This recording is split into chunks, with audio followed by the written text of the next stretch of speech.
Bonjour à tous et bienvenue sur la chaîne. On se retrouve aujourd'hui pour le premier tirage de l'année 2019 pour les poissons, ascendant poisson et lune en poisson.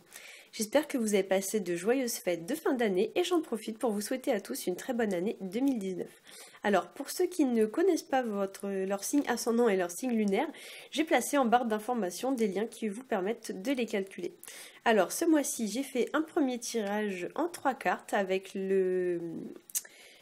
la sagesse de l'oracle, pardon. Puis j'ai rajouté une carte issue du Gilded Reveries Lenormand pour votre tirage sentimental. Et enfin, j'ai souhaité ajouter un petit bonus pour fêter la nouvelle année. Alors, ceux qui me suivent sur Facebook et ceux qui m'ont déjà commandé des tirages personnels, vous savez que je m'intéresse beaucoup au développement personnel et que j'aime en mettre dans mes tirages et dans mes guidances. J'ai donc pris mon oracle des chakras et je lui ai demandé de vous donner quelques pistes sur lesquelles travailler en développement personnel et spirituel pour l'année 2019. Alors, on va commencer tout de suite avec la première carte. Donc, j'ai tiré pour vous la carte qui s'appelle Co-Create, qu'on pourrait traduire par co-création. La seconde carte s'appelle Exchanging Gift, donc ça pourrait être traduit par l'échange de cadeaux. Et la dernière carte s'appelle Time for a Nap, qui pourrait se traduire par le temps de faire une petite sieste. Alors avec ces cartes, on pourrait nous parler pour certains d'associations, de partenariats ou de collaboration. Ça pourrait nous parler d'un projet qui se met en place ou qui prend forme, avec peut-être l'aide ou la participation d'une autre personne. Pour certains, on parlera aussi de différence de niveau avec ce tirage, comme si deux personnes n'étaient pas au même niveau, pas au même stade ou pas sur la même longueur d'onde. Alors concrètement, ça peut se traduire par pas mal de choses. Ça peut être un rapport de force, ça peut être des gens qui donnent plus que ce qu'ils ne reçoivent, ça peut être des gens qui essayent de dominer sur d'autres personnes. Voilà, des choses un peu dans ce genre-là. Ça peut prendre tout plein de formes différentes, mais la thématique qui vraiment me vient à l'idée tout de suite quand je vois ces cartes, c'est la différence de niveau.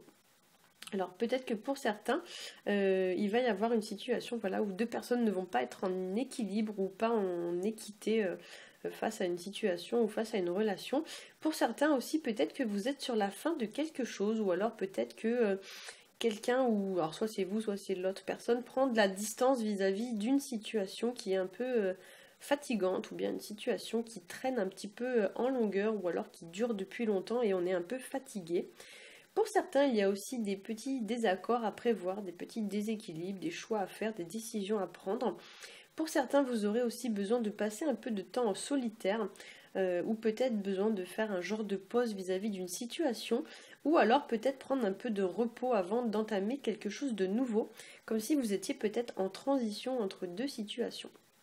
Pour certains, on pourrait parler aussi d'une situation ou d'une personne qui est un petit peu pesante, on va dire, qui accapare un peu nos pensées, voire même qui nous prend un peu la tête, comme si toute notre énergie était mobilisée là-dessus et que du coup, on a besoin un petit peu voilà, de se mettre un peu en retrait pour se régénérer.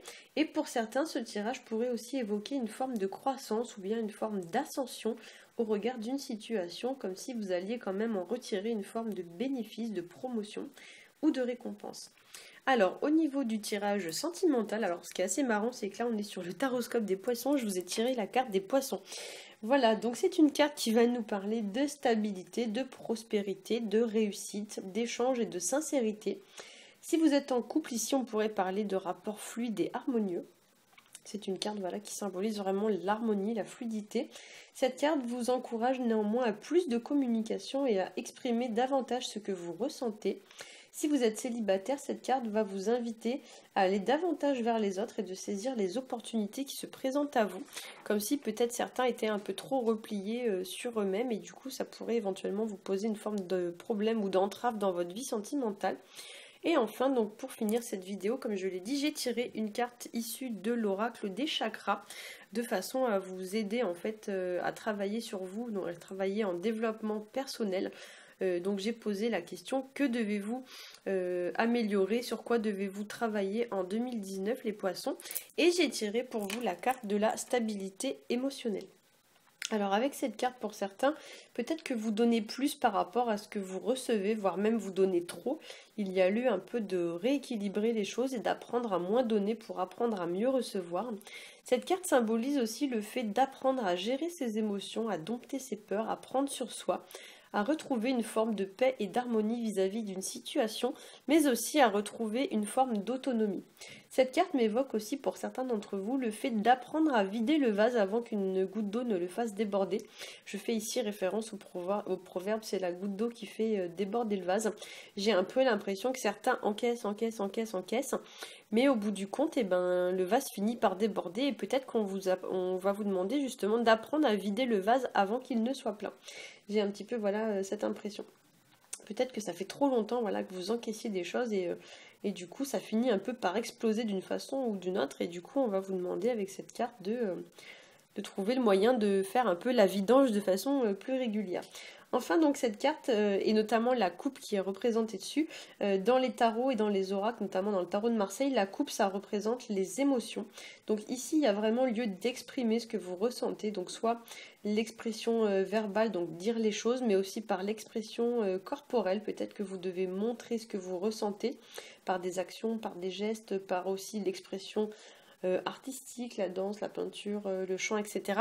Mais il y a l'idée de trouver quand même une certaine forme d'équilibre entre le donner et le recevoir. Donc peut-être que certains ont des émotions un peu débordantes et il y a l'idée un petit peu de réfréner un peu ça, de retrouver une forme d'équité, d'équilibre, de stabilité.